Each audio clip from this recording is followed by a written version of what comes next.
Rise and pray.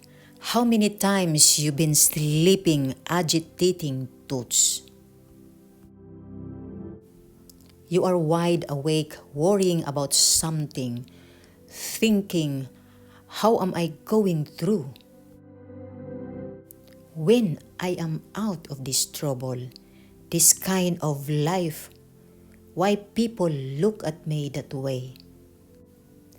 Thinking, what should you do or I do?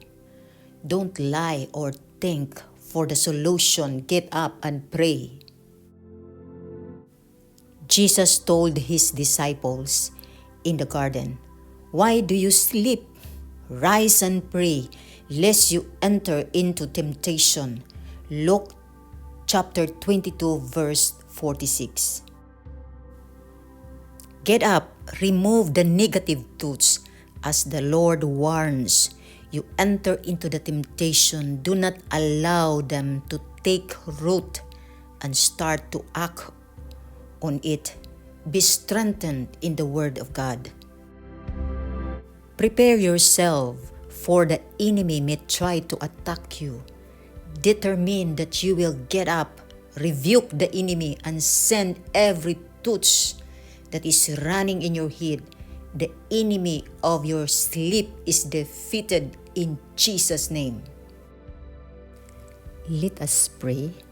Heavenly Father, help me to get up and rise and pray and call on your power to defeat the enemy when he arouses me with negative thoughts or tormenting thoughts. I will rise and declare your word and pray and be restored and peaceful sleep in Jesus' mighty and glorious name. I pray, amen.